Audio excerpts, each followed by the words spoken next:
సద్గురువులు Vamsi Kiran master గారికి పాదాభివందనాలు, కృతజ్ఞతలు, ధన్యవాదాలు. నాలో ఉండి నన్ను ముందుకు నడిపిస్తున్న దుర్గామాతకి, నాకు జన్మనిచ్చిన నా తల్లిదండ్రులకి, నా మాతృమూర్తి, నాకు తొలి గురువు అమ్మ నాన్నకి, నా పూర్ణాత్మకి పాదాభివందనాలు, కృతజ్ఞతలు, ధన్యవాదాలు. రామాయణం రచించిన వాల్మీకి మహర్షి గారికి, జనక మహారాజు గారికి, సీతామాతకి, గార్గి మాతకి అనంత కోటి ఆత్మ ప్రణామాలు, కృతజ్ఞతలు, ధన్యవాదాలు. రామాయణం నుంచే మనం ఈ గార్గి మాత గురించి తెలుసుకుంటున్నాం. దటి గొప్ప జ్ఞానాన్ని గురించి మనం తెలుసుకోబోతున్నాం. నాకు రామాయణం టీవీలో చూసినప్పుడు ఇక్కడ నేను కనెక్ట్ అయిపోయాను అమ్మకి, గార్గి మాతకి. ఇంతటి జ్ఞానవంతురాలు కదా, ఆ కాలంలో కూడా మనం ఉన్నామా అని అనిపించింది. వింటున్న మీ అందరికీ కూడా, వైష్ణవి దేవి గ్రూప్ సభ్యులైన మీ అందరికీ, నా ఆత్మబంధువులు మీ అందరికీ కూడా నా ఆత్మ ప్రణామాలు, కృతజ్ఞతలు. మీలోని దైవత్వానికి ప్రణామాలు, కృతజ్ఞతలు మాస్టర్స్. గార్గి మాత ప్రతిభ దైవదత్తం. ఆ ప్రతిభకు స్త్రీ పురుష భేదం లేదు అసలు. ప్రతిభావంతులు అన్ని కాలాల్లోనూ, అన్ని దేశాల్లోనూ ఉన్నారు, అన్ని రంగాల్లోనూ కూడా ఉన్నారు. పైగా వేదాంత విద్యలో కూడా పరిణితులైన బ్రహ్మవాదినులు లేకపోలేరు. శ్రీమూర్తికి గౌరవం అనేది పూర్వకాలం నుంచి ఉంది, కానీ పురుషాధిక్యత సమాజంలో మనకు కొంచెం తక్కువే. భారతీయులకు పరమ పవిత్రమైన వేదంలో మంత్రద్రష్టులైన స్త్రీలు ఉన్నారు. వారిని ఏమంటారంటే ఋషికలు అంటారు. లోక రచయిత్రులైన మహిళలు ఉన్నారు. ప్రాచీన కాలంలోని రోమశ, ఘోష, విశ్వావర, ఆత్రేయ, లోకముద్ర, వసుక్ర పత్ని, ఇంద్రాణి, ఆపాల, శ్రద్ధ, వైవస్వతి, యమి, పావులోమి, సూర్య, స్వస్తి, శిఖండిని, ఊర్వశి, శచి, వాక్ లాంటి ప్రతిభావంతులందరూ ఉన్నారు. వారితో సాటి రాదగ్గ సాధ్వి గార్గి మాత. ఆమెది అపురూపమైన అసాధారణమైన వ్యక్తిత్వం. గార్గి వాచకుడు మహర్షి గారాల బిడ్డ. తండ్రికేమో తన కుమార్తె వాగ్మిగా, విదూషిమణిగా, వివేకవతిగా, విశిష్ట వ్యక్తిగా రాణించాలనేది కోరిక, ఆయనకు ఆకాంక్ష. అందుచేత తన భావాలకి, అభిరుచులకు తగ్గట్టుగా వాచక్ను గార్గిని పెంచాడు. తండ్రి తన ఇష్టంతో తనకి ఎలా తీర్చిదిద్దాలనుకున్నాడో కూతుర్ని అలా తీర్చిదిద్దుకున్నాడు ఆయన. తండ్రి ప్రోత్సాహము, ఆశ్రమ వాతావరణము గార్గిలో ఆత్మస్థైర్యాన్ని పెంచాయి. ఆశ్రమాగతులైన వారి సహచర్యం ఆమెలో ఆధ్యాత్మ విద్యానురక్తిని పెంచింది. ఆధ్యాత్మిక విద్యను గురించి ఆమెకు బాగా ఎక్కువ ఇంట్రెస్ట్ పెరిగిందనమాట చిన్నప్పటి నుంచే. మునుల దీవెనలు మోక్ష జిజ్ఞాసను కలిగించాయి. వాళ్ళ దీవెనలు ఉంటే ఇంకా అయిపోయింది. మన ప్రోత్సాహం ఉంటే ముందుకు వెళ్ళిపోతాం కదా, ప్రోత్సాహం లేకపోతే కిందికుంటాం. ఋషుల తపస్సులు రుజుత్వాన్ని ఆమెకు కలిగించాయి. బ్రహ్మచారిణులతో సంవాదం పరమనిష్టకు సోపానమైంది. అలాంటి గార్గి సౌజన్యం తపోధనులకు ఆశ్చర్యం కలిగించింది. చిన్నప్పటి నుంచి ఆమె వ్యక్తిత్వము, ఆమె తపోదీక్ష, ఆమె జ్ఞాన సంపద ఆమెను చూస్తుంటే అందరికీ ముచ్చటేసేదంట. గార్గి దీక్షకు సంయమి శ్రేష్ఠులు సంతోషించారు. గార్గి వాదబలానికి సహచరులు నిరుక్తులయ్యారు. గార్గి వైదుష్యానికి సహపాఠకులు కూడా తలలు దించేశారంట. క్రమంగా గార్గి కీర్తి ఆశ్రమం కూడా దాటింది. ఆశ్రమం వరకు ఉన్నది ఆమెది, ఒక ఆశ్రమం కూడా దాటిపోయింది. మునిపల్లెలో ధరించింది. నగరము పొలిమేరల్లో కూడా తచ్చాడిందంట ఆమె జ్ఞానం. కోటగోడల్లో విహరించింది. కొలువు కూటం దాకా కూడా ప్రాకింది. రాజస్థానాలలో మన్ననలు అందుకున్నది. గార్గి ప్రతిభ రాణించే రోజు రానే వచ్చింది. అంటే ఎక్కడి నుంచి మొదలైందో ఎక్కడ దాకా పాకింది ఆమె జ్ఞానము, జ్ఞాన జిజ్ఞాస, జనకుని జిజ్ఞాస. అది జనక చక్రవర్తి సభ, మిథిలా నగరంలో మిన్నుముట్టిన కొలువు కూటం. ఆ సభలో ధర్మజ్ఞులు ఉన్నారు, వేదాంతులు ఉన్నారు, నీతి కోవిదులు ఉన్నారు, సకల కళా పారంగతులు ఉన్నారు. సర్వ విద్యా విషాదరులు ఉన్నారు, అందరు ఉన్నారు కదా. ఒక సభ, జనక మహారాజు కొలువు అంటే అద్భుతం అక్కడ. ఆయన దాంట్లో అందరూ ఉన్నారు. కానీ మహిళా మనులు తక్కువ కదా అప్పుడు. ఆ కాలంలో పురుషాధిక్యత సమాజం, పురుషులకే ఎక్కువ కదా. పండితులు వాళ్ళే ఉంటారు, పౌరాణికులు ఉన్నారు, లాక్షణికులు ఉన్నారు, తపోవరిష్ఠులు ఉన్నారు, కర్మనిష్ఠులు ఉన్నారు, ఋత్వికులు కూడా ఉన్నారు, పరమార్థ చిత్తులు ఉన్నారు. ఆ సభ కిటకిటలాడుతూ ఉంది. జనక చక్రవర్తి సింహాసనంలో కూర్చున్నాడు. పేరుకు రాజరికమే కానీ అంతకంటే పెద్దరికం అతనిలో కనిపిస్తుంది. కరవాలంతో కాకుండా కనికరంతో పాలించే కర్మిష్ఠుడు ఆయన. చతురంగ బలంతో కాకుండా చాతుర్యంతో రాజ్యాన్ని పాలించే రాజాదిరాజు ఆయన.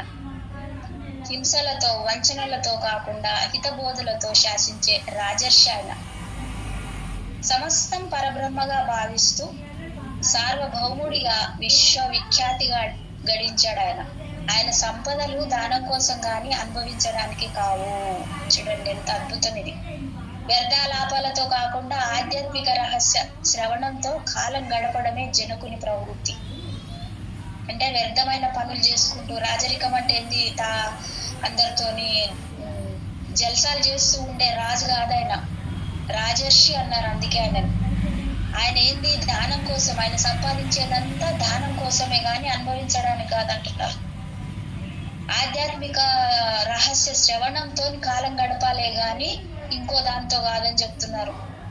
అలాంటి జనకుడు తన కొలువు కూటకానికి వచ్చే వారిని నిశీతంగా పరిశీలించేవాడు. ఆయన దగ్గరికి ఎవరు వస్తే వాళ్ళని బాగా అబ్జర్వ్ చేసేదంట, సీసీ కెమెరా లాగా. ఒకసారి జనకుడు ఒక యాగం చేశాడు. ఆ యాగానికి కురు పాంచల దేశాల నుండి ఎందరో పండితులు, వేద పండితులు వచ్చారు. యాగం పరిసమాప్తమైంది. కానీ జనకునికి సంతృప్తి కలగలేదు. అతన్ని ఒక సందేహం పీడించసాగింది. వీరు వేద వేదాంతాలలో పండితులు కదా, వేదతత్వం తెలిసిన వారు, వీరిలో ఎవరు అని ఆలోచించసాగాడు. ఒక యాగం చేస్తే ఆ యాగానికి అందరూ కురు పాంచాల దేశాలు ఎంతో వేద పండితులు వచ్చారు. యాగం పరిసమాప్తమైంది. కానీ రాజులో ఏంది సంతృప్తి కలగలేదు. ఎందుకు? ఇందులో ఆయనకి ఏం జరుగుతుందంటే, ఎంతమంది పండితులు ఇంతమంది వచ్చారు కదా, వేదతత్వం తెలిసిన వాళ్ళు ఎవరు, ఇందులో జ్ఞానం తెలిసిన వాళ్ళు అంత పక్కా ఎవరున్నారని అనుకుంటున్నాడు ఆయన. ఆలోచించసాగాడు. సభలోని పండితులలో బ్రహ్మవేత్త ఎవరో తెలుసుకోవాలనుకున్నాడు. ఆయనకు జిజ్ఞాస అది. అయినా ఈ పరీక్షకు తాను నేత కావడానికి ఇష్టం లేదు. నేనెలా పెడతాను పరీక్ష కాదు కదా, తనకి ఇష్టం లేదు. ఇది పండితుల మధ్యనే తేలవలసిన అంశం అనుకొని ఆ స్థానం అత్యంత ప్రతిష్టాకరమైన స్థానం. అందుచేత ఆలోచించాడు. ఒక ఉపాయం పన్నిండంట. ఆధ్యాత్మిక చర్చకు ఆలమందల పారిషత్కం. అంటే ఈ చర్చకు నేను ఒకటి గిఫ్ట్ ఇస్తున్నానని చెప్పేసి ప్రకటించేసి, కొలువు కూటానికి దగ్గరలో ఒక విశాలమైన మైదానం. ఆ మైదానంలో 1000 ఆవులు ఉన్నాయి. ఆవులన్నీ కూడా కలకల్లాడుతున్నాయి. ఆవుల మీద స్వర్ణాభరణాలు ప్రకాశిస్తున్నాయి. అప్పుడు ఆవులకేంది, అప్పుడు కాలంలో ఏంటి, ఆవులను అలంకరించేది అంతా మళ్ళీ బంగారంతో పూర్తిగా.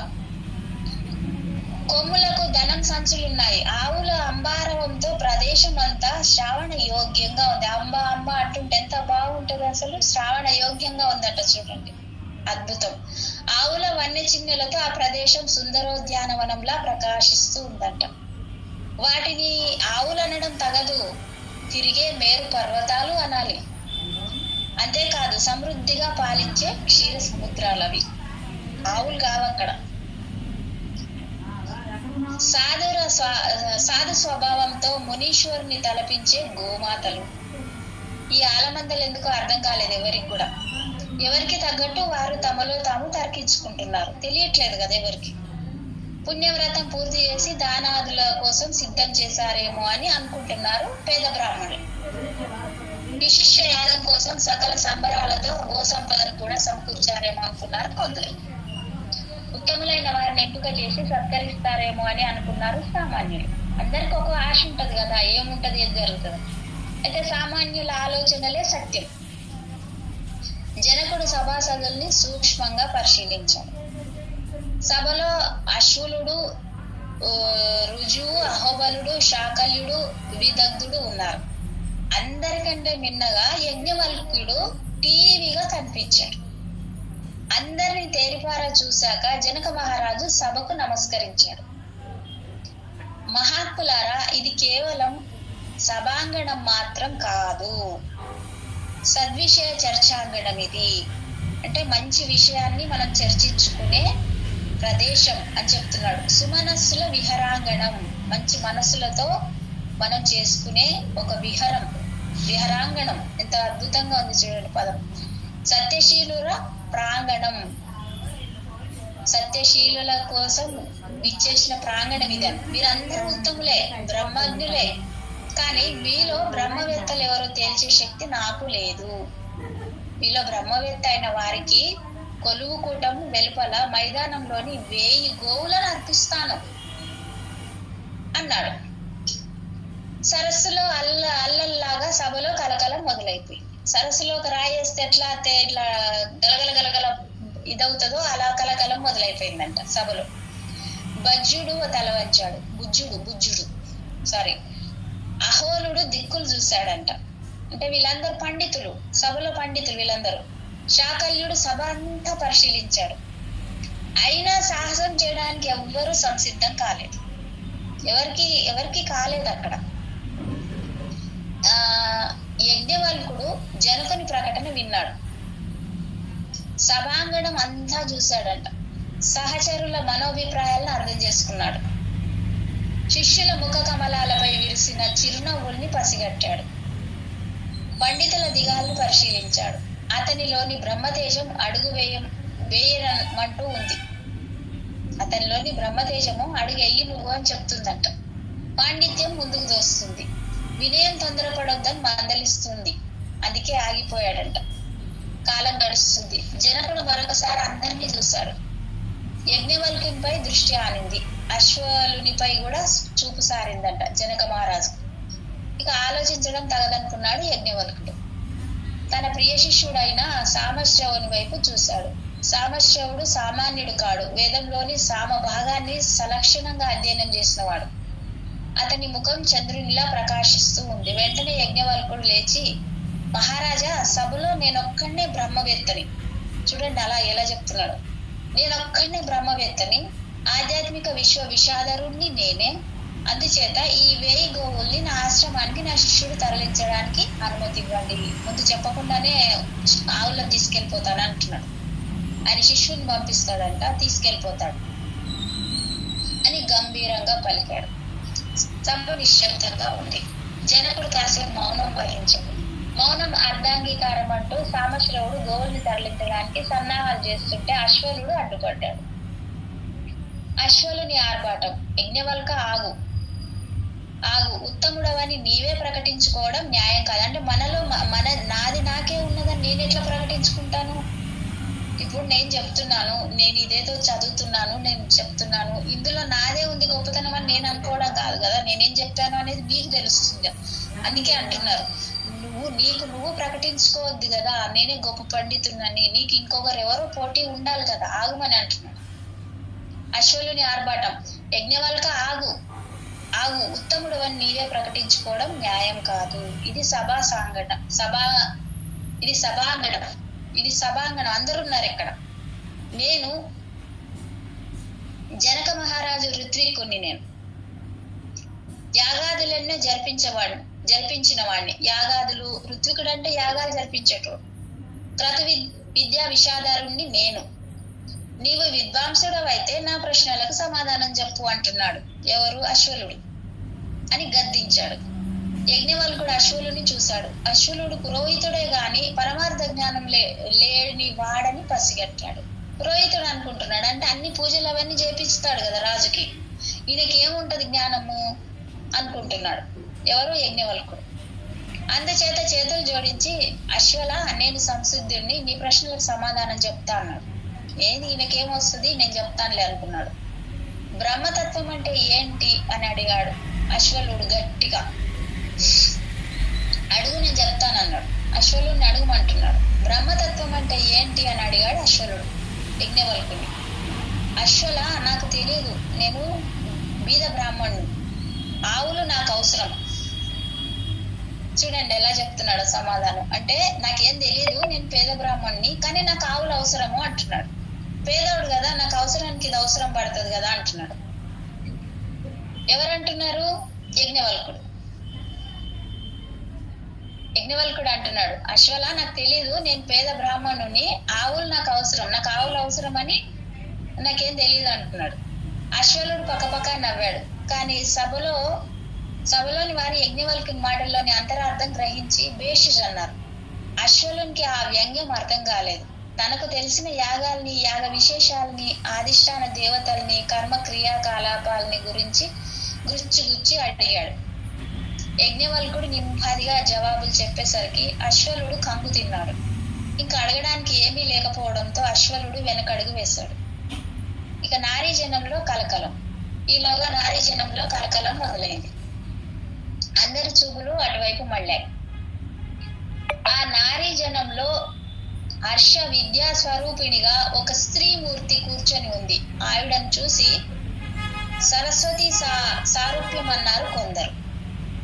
నారీ జనం అంటే అందరు స్త్రీలు కూర్చునేది చోటు వేరే ఉంటది కదా, సభాంగణంలో పురుషులు ఒకవైపు, స్త్రీలు ఒకవైపు కూర్చుంటారు.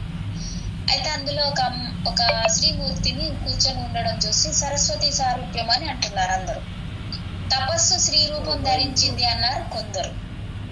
వేదమాత సభాంగణానికి విచ్చేసింది అన్నారు ఇంకా కొందరు. వేదమాత వేదాలను పఠించిన ఆమెనే వచ్చేసింది, వేదమాతనే వచ్చేసింది సభాంగణానికి అని కొందరు అంటున్నారు. సరస్వతి శ్రీ రూపం అని కొందరు అన్నారు. తపస్సు చేసిన స్త్రీ అని కొందరు అంటున్నారు. యజ్ఞవల్కుడు కూడా అటు కేసి చూశాడు. ఆమె వాచక్ని కుమార్తె అని గుర్తించాడు యజ్ఞవల్కుడు.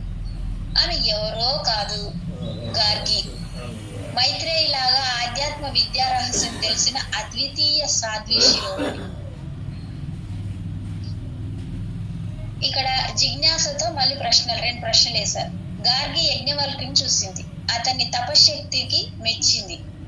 అశ్వలుని ప్రశ్నలకు అతడిచ్చిన సమాధానము గుర్తించింది. అయినా బ్రహ్మవేత్త అనడానికి ఆ కొలబద్దలు చాలవనుకుంది ఆమె.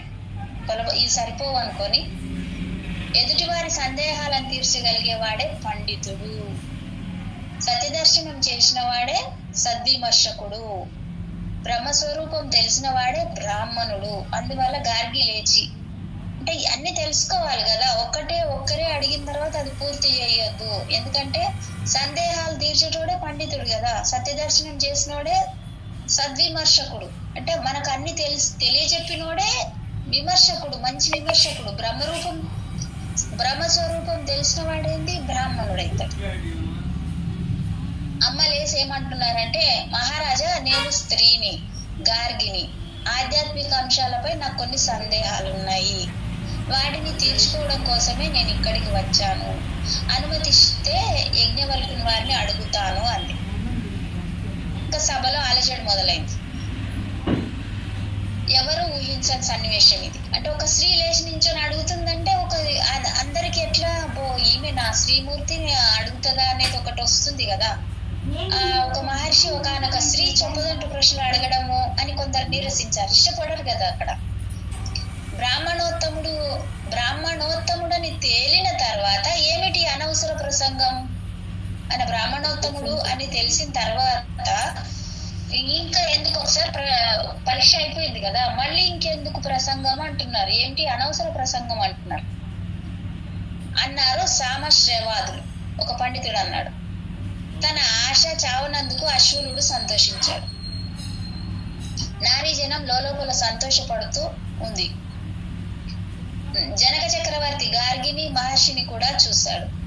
ఓ మహర్షి, ఇది విద్వత్సభ, సరస్వతి విద్యా స్వరూపిణి. ఈ సభలో ఎవరైనా ఏదైనా అడగొచ్చు, సందేహాలు తీర్చుకోవచ్చు. ఇదేంటంటే ఒక యూనివర్సిటీ అనుకుందాం మనం. ఇప్పుడు మన భాషలో చెప్పుకోవాలంటే ఒక యూనివర్సిటీ. అక్కడ ఏంటంటే ప్రొఫెసర్స్ ఉన్నారు, అందరు ఉన్నారు, స్టూడెంట్స్ ఉన్నారు, అడుగుతున్నారు. అడిగితే తప్పేముంది, ఇది సరస్వతి ప్రాంగణం కదా, ఎవరైనా ఏదైనా అడగవచ్చు, సందేహాలు తీర్చుకోవచ్చు అని జనక మహారాజు పర్మిషన్ ఇస్తున్నారు. ఇక్కడ యజ్ఞవల్కుడు సరే అన్నాడు. గార్గి మహర్షిని చూసి, మహాత్మా, మనం చూసే ఈ జగత్తులో ఎంతో వస్తుజాలం కనిపిస్తుంది. వీటికి ఆధారభూతం ఏదంటారు అంది. మనము ఈ జగత్తులో ఎంతో చూస్తున్నాం, అన్ని చూస్తున్నాము, దీనికి ఆధారం ఏంటి మరి అని అడుగుతుంది. గార్గి ప్రశ్నలోని అంతర్ధానాన్ని గుర్తించాడు యజ్ఞవల్కుడు. అంతరార్థాన్ని చూడండి, గార్గి ప్రశ్నలోని అంతరార్థాన్ని గుర్తించాడు యజ్ఞవల్కుడు. ఆకాశం సమస్త వస్తుజాలానికి ఆధారభూతం అన్నాడు. అంటే మన భూమి మీద ఉండే ప్రతి వస్తుజాలం అంటే ప్రతిదీ, అన్నింటికి ఆధారభూతం ఏంది? ఆకాశం. అయితే ఆకాశం అనే పదార్థం ఎక్కడ ఉంది అని అడుగుతుందమ్మా. మరో ప్రశ్న వేసింది, ఎక్కడేంటి? గంధర్వలోకంలో ఉంది అన్నారు. ఆ గంధర్వలోకం ఎక్కడుంది? సూర్యలోకంలో. మరి అది ఎక్కడుంది? చంద్రమండలంలో. చంద్రమండలం ఎక్కడుంది? నక్షత్ర మండలంలో. నక్షత్ర మండలం ఎక్కడుంది? అది దేవతల లోకంలో. దేవలోకం ఎక్కడుంది? మరల ప్రశ్నించింది గారికి. ఇంద్రలోకంలో ఉంది. దేవలోకం ఎక్కడుందంటే ఇంద్రలోకంలో ఉంది. ఇంద్రలోకం ఎక్కడుంది? ప్రజాపతి రాజ్యంలో ఉంది. ప్రజాపతి రాజ్యం ఎక్కడుంది? అది బ్రహ్మలోకంలో ఉంది. బ్రహ్మలోకం ఎక్కడుంది? స్థిరంగా అడిగింది గార్గి మాత. ఈ సంవాదంలో మహర్షి చిరాకు పడ్డాడట. ఈ సంవాదంలో మహర్షి చిరాకు పడ్డాడు. తల పగిలి నేల పడుతుంది. గార్గి చొప్పదంటు ప్రశ్నలు వేయకు, ఈ ప్రశ్నలకు అంతు పొంతు అసలు ఉండవు, అది అంతాలు లేని ప్రశ్నలు ఎప్పుడు ఉంటాయి, అసందర్భ ప్రసంగం పనికిరాదు, వీటికి జవాబు చెప్పడం వ్యర్థం, ఇలా అడుగుతూ పోతే తల పగిలి నేల పడుతుంది అన్నాడు మహర్షి. యజ్ఞవల్క మహర్షి అంటున్నారు. మహర్షి మాటలకు గార్గి బెదిరింది, వెనక్కి తగ్గింది. అయినా ఊరుకోలేదు, ధైర్యం తెచ్చుకుంది. జనక చక్రవర్తి ఈ ప్రశ్న పరంపరను జాగ్రత్తగా గమనిస్తున్నాడు. సభ పెడదారి పట్టడం జనకునికి నచ్చట్లేదు. అదిగాక ఆడవారిని హతాశలు చేయడం కూడా ఇష్టం లేదు. అంటే ఆడవారిని తక్కువ చేయడం అనేది ఆయనకు నచ్చట్లేదు. అసలు ఎక్కడైనా జ్ఞానం ఎవరి నుంచి అయినా సరే జ్ఞానం తీసుకోవాలనేది ఆయనది. ఆయన అందుకే రాజర్షి. మరి అందరినీ ఆయన ప్రోత్సహిస్తాడు. స్త్రీలు పురుషులు అనేది కాదు, అందరికీ ఒకే. మరి ఆయనకు నచ్చట్లేదు. అందుచేత గార్గిని చూసి, గార్గి ప్రస్తుతాంశం బ్రహ్మవేత్త ఎవరనే నిష్కర్ష మాత్రమే, అందుచేత ఇంకా 1-2 ప్రశ్నలు అడగడానికి మాత్రం సమ్మతిస్తున్నాను అన్నారు. ఓకే, గార్గి తల ఊపింది. మహారాజా ఆదేశించినట్లు నేను 2 ప్రశ్నలు అడుగుతాను. ప్రశ్నల్ని బాణాలతో పోల్చడం సహజం, కారణం ఇది వివాద సభ. అంటే బాణాలతో పోల్చి బాణంలాగా దూసుకొస్తుంది ప్రశ్న, దానికి మనం సమాధానం చెప్పాలి. వాదబలమే అస్త్రబలం. అస్త్రం ఎలా ప్రయోగిస్తామో అంత సూటిగా వెళ్ళిపోతుంది అన్నమాట. దానికి మనం సమాధానం ఇవ్వాలి, ఎదురు అస్త్రం ప్రయోగించాలి. కాశీ పట్టణంలో లేదా విదేహ ప్రాంతంలో బాణాలను ప్రయోగించే వారిని మీరు చూసి ఉంటారు. వారు సకల కళా విశారదులు, వారి గురి తప్పదు. అందుచేత 2 ప్రశ్నలు అడుగుతాను అంది. సరే అన్నారు యజ్ఞవల్కుడు. ఆకాశానికి పైన ఉన్నది, భూమి కింద ఉన్నది, భూమ్యాకాశాలకు మధ్యన ఉన్నది ఏంటో వివరించండి. ఆకాశానికి పైన ఉన్నదేంటి, భూమి కింద ఉన్నదేంటి, భూమి ఆకాశాలకు మధ్యన ఉన్నది ఏంటో వివరించండి అని ప్రశ్నించింది. పండిత పుంగవులంతా ఊపిరి బిగబట్టారు. ఇందాక గార్గి అడిగిన ప్రశ్నలలోని పీఠికా భాగం ఇప్పటికి అర్థమైంది. సభలో జిజ్ఞాస పెరిగింది. అదే అక్షర బ్రహ్మ. గార్గి, ఆకాశం ఒక్కటే, అది సర్వవ్యాపకం. గతంలో, వర్తమానంలో, భవిష్యత్తులో కూడా నిరంతరం ఉండే తత్వం ఆకాశం ఒక్కటే అన్నాడు గార్గి. ఇది ఆకాశం ఒక్కటే, అది సర్వవ్యాపకం. గతంలో, వర్తమానంలో, భవిష్యత్తులో కూడా నిరంతరం ఆకాశం ఉంటది, ఎక్కడికి వెళ్ళదు కదా. తత్వం అంటే ఆకాశం ఒక్కటే, దాని పేరేంటి? ఆకాశం అన్నాడు. అయితే మరో ప్రశ్న అడుగుతున్నా. మహానుభావ, భూత భవిష్యత్ వర్తమానాలకు గుర్తులేవి? Past, present, future. గతము, ప్రస్తుత వర్తమానము, భవిష్యత్తు. దాని గుర్తులేంటి? ఏంటి అది గుర్తులు అని అడుగుతుంది. అదే పరబ్రహ్మము. అది చిన్నది కాదు, పెద్దది కాదు, పొడుగు కాదు, పొట్టి కాదు, నలుపు కాదు, ఎరుపు కాదు. దానికి రంగులు లేవు, రుచులు లేవు, ఈ వాసనలు లేవు, కళ్ళకు కనపడేది కాదు, ఎవరు భుజించలేనిది. అది అంటే అదేమంటారంటే పెద్దది కాదు, చిన్నది కాదు, పొడుగు కాదు, పొట్టి కాదు, నలుపు కాదు, ఎరుపు కాదు, ఏ రంగుకు లేదు, రుచులు లేవు, వాసన లేదు. కానీ ఎవరు తినడానికి అవసరం లేదా, తినేది కాదు. మళ్ళీ ఆ శక్తే సూర్యచంద్రుల్ని నడిపిస్తుంది. అది అగ్నిలా అరుణిమ కాదు, జలంలా తరళము కాదు, దానికి ఛాయ తిమిరాలు లేవు, అదే అక్షర బ్రహ్మ. ఎంత బాగా చెప్పారు చూడండి. అంటే అది అగ్నిలా ఎరుపు రంగులో ఉండదు, జలంలా కలిసిపోయి లిక్విడ్ లాగా ఉంటది కదా, దానికి ఛాయా తిమిరాలు అంటే ఏది లేదు, నీడ కూడా లేదు, అదే అక్షర బ్రహ్మ. అక్షయము అనంతము. ఈ బ్రహ్మమే కాలాన్ని నడిపిస్తుంది. భూమి ఆకాశాలను క్రమ పద్ధతిలో తిరిగేలా చేస్తుంది. దీని వల్లనే దినరాత్రులు, వారాలు, మాసాలు, ఋతువులు, సంవత్సరాలు, యుగాలు, మన్వంతరాలు ఏర్పడుతున్నాయి. ఈ అగోచర శక్తి వల్లనే కొన్ని నదులు తూర్పు పడమరలు, మరికొన్ని పడమర తూర్పులుగా పయనిస్తున్నాయి, చివరికి సాగర గర్భంలో కలుస్తున్నాయి. ఈ అక్షర బ్రహ్మ కనపడదు, కానీ అన్నింటినీ చూస్తుంది. సూర్యచంద్రులు మనల్ని చూస్తున్నారు, ఆకాశం మనల్ని చూస్తుంది, అన్ని మనల్ని చూస్తున్నాయి, కానీ మనకు కనపడదు, వినపడదు. కానీ అన్నింటినీ వింటుంది, తానెవరికి తెలియదు. అన్ని వింటుంది, అన్ని గమనిస్తుంది, అన్ని రికార్డ్ చేసుకుంటుంది, కానీ తనెవరికి కనపడదు. కానీ తనకు అన్ని తెలుసు. అది అక్షయము అంటే ఎల్లప్పుడూ ఉండేది కదా, నాశనం అయ్యేది కాదు, ఎప్పుడు ఉండేది. అనంతం, చిరంజీవి, మహాశక్తి సంపన్నం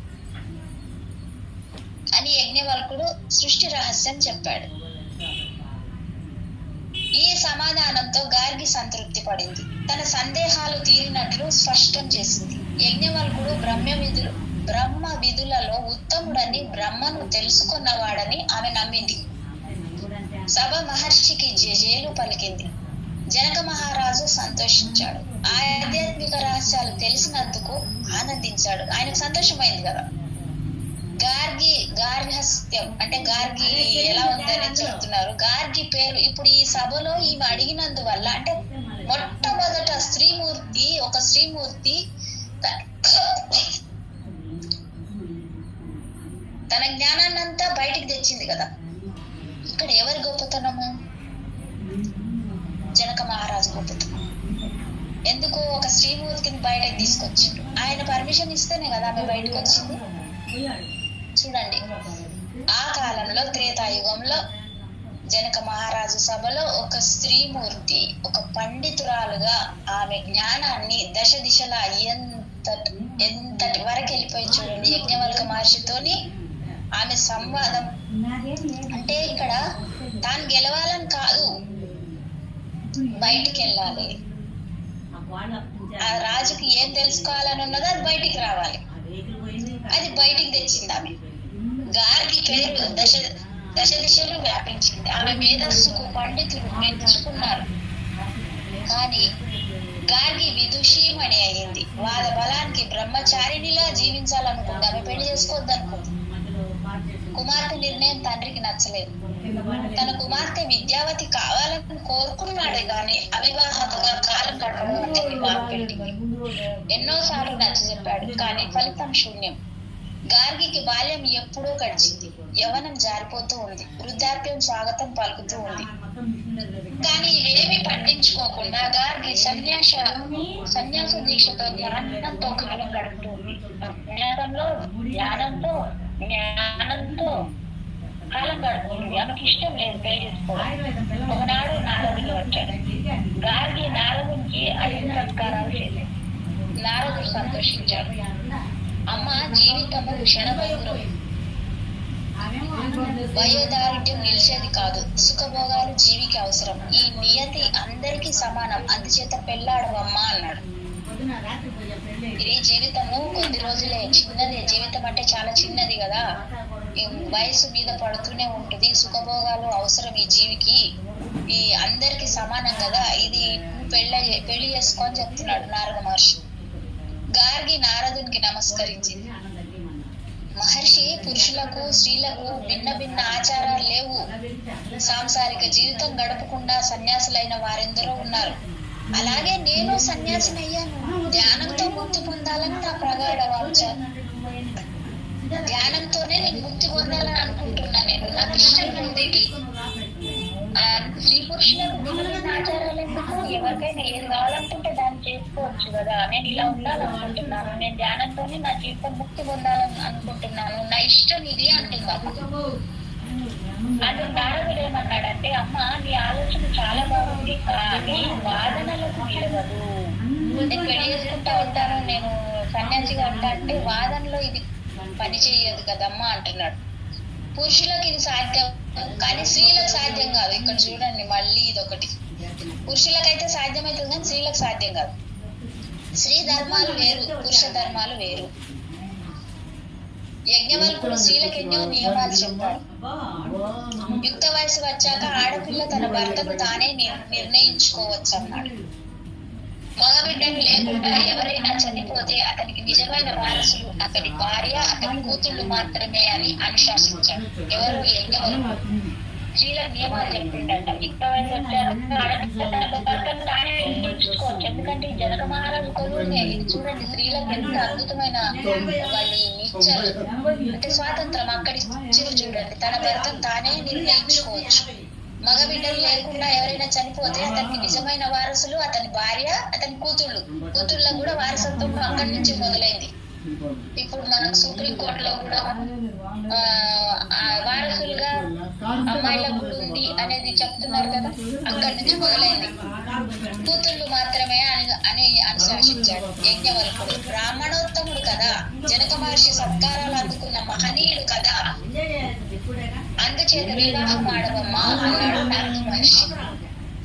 అంతేకాదు, వివాహిత కాని స్త్రీ దేహం అపవిత్రము, వారికి మోక్ష ప్రాప్తి లేదు అని నారదుడు చెప్తున్నాడు. ఒక రోజు మాత్రమే గార్గి ఇబ్బందుల్లో పడింది. ధర్మోపదేశం చేసేవాడు దేవర్షి, సకల శాస్త్ర మర్యాదలు తెలిసిన సత్పురుషుడు. తాను కోరేదేమో ముక్తి. ఆ ముక్తి అవివాహితులకు రాదనడం అంతుపట్టని అంశంగా భావించింది ఆమె. ముక్తి రాదనడేందనేది ఆమెకు ఒక మీమాంస అన్నమాట. అది ఆలోచిస్తుంది. గార్గి తనలో తాను వితర్కించుకుంది. తను ఏకాకి, తనకు తన వారంటూ ఎవరు లేరు. తానే మగని కోసం వెతకసాగింది. చివరికి శృంగవంతుడనే మునిని చూసిందంట. శృంగవంతుడు గార్గిని పెళ్లాడడానికి ఇష్టపడ్డాడు. కానీ గార్గి ఒక నిర్ణయానికి వచ్చింది. మహర్షి, నేను నారదోపదేశానుసారం, నారదుని చెప్పిన దాని ప్రకారము వివాహం చేసుకోవాలనుకుంటున్నాను. నేను నారద మహర్షి చెప్పిన దాని ప్రకారము నాకు సంసారం మీద ఆసక్తి లేదు, రక్తి లేదు, కుటుంబ జీవితం మీద కూడా ఇష్టం లేదు, నాకు అనురక్తి లేదు. మన వైవాహిక జీవితం ఒక్క రోజు మాత్రమే, అంటే పెళ్లి చేసుకుంటే ఒకటే రోజు, అందుకే సమ్మతిస్తే నేను పెళ్లాడతాను శృంగవంతుడు అనే మునిని అడిగిందంట. నారద మహర్షి చెప్పగానే ఇలా ఆలోచించుకుందామే. శృంగవంతుడు ఆలోచించాడు. కానీ నేను ఒక్క రోజు కోసం నిన్నెందుకు పెళ్లాడి శాశ్వతంగా ఏకాకిగా అవివాహితుడిలాగా ఎందుకు జీవించాలి నేను? అందువల్ల నాకు ఒరిగేది ఏంటి? ఒక్క రోజు అంటే నాకేంటి అని అతను అడుగుతున్నాడు. శృంగవంత, ఇది నారదోపదేశం అంటే నారదుడు నాకు చెప్పిండు, నా తపస్సులో సగం నీకు దారిపోస్తాను. అది చూడండి మళ్ళీ కట్నం ఇస్తున్నది ఇక్కడ. నేను తపస్సు చేసిన దానిలో సగం పుణ్యం నీకు ఇస్తా, ఒకరోజు పెళ్ళాడు, ఒక్కరోజే ఉందామని చెప్తుంది. నీవు చరిత్రలో చరితార్థుడిగా మిగిలిపోతావు, నా భర్తగా చరిత్రలో నీ పేరు శాశ్వతంగా నిలిచిపోతుంది. కట్నం ఇచ్చింది. కట్నం ఏంది? తన తపస్సులో సగం దారబోసింది చూడండి. చరిత్రలో అంటే మరి గార్గి మాత్రం పెళ్లి చేసుకున్నాడంటే చరిత్రలో నిలిచిపోవడమే కదా. గార్గి శృంగవంతుల వివాహం జరిగింది. మాట ప్రకారమే ఒకటే రోజు కాపురం గార్గి గడిపింది. మగనిని మొదలు పెట్టడానికి కానీ శృంగవంతుడు గార్గిని తగదు, ఆలోచించు, మరికొంతకాలం నాతో జీవించు, ఇదే నా కోరిక అని దీనంగా ప్రార్థించు. ఇక్కడ మహోన్నత వ్యక్తిత్వం, కానీ గార్గి ఒప్పుకోలేదు. ఆమె వ్యక్తిత్వం ఏంటి? మహోన్నత వ్యక్తిత్వం. ఆమె మగనిని వదిలింది, సన్యాసిని అయ్యింది, జ్ఞానంతో ముక్తి పొందింది. బృహదారణ్యక ఉపనిషత్తులో శాశ్వత స్థానం సంపాదించుకున్న బ్రహ్మవాదినులలో గార్గి ఒకటి. బృహదారణ్యక ఉపనిషత్తుల్లో శాశ్వత స్థానం అంటే ఆడవాళ్ళకి లేదు కదా అసలు. పండితోత్తమురాలు అనేది ఎక్కడా లేదు చూడండి. ఆమె అది సంపాదించుకుంది. బృహదారణ్యక ఉపనిషత్తులలో శాశ్వత స్థానం సంపాదించుకున్న బ్రహ్మవాదినులలో గార్గి పండితురాలు. వ్యాకరణ శాస్త్రంలో కూడా పాణిని గార్గిని ఉదహరించాడు. ఆత్మస్థైర్యంతో, మనోబలంతో, యుక్తియుక్త వాదనలతో ఎలాంటి వారినైనా ప్రశ్నించగలిగిన వనితామణులలో గార్గి ప్రథమ గణ్య. చరిత్రలోనే వాగ్మిగా, విదూషిమణిగా, స్థిరచిత్తగా నిలిచిన మహోన్నత వ్యక్తి గార్గి. అద్భుతం కదా, ఎంత అద్భుతం. మనం ఎంతో అద్భుతమైన శ్రీమూర్తి గురించి తెలుసుకున్నాం మాస్టర్స్. ఇక్కడికి thank you masters. Thank you.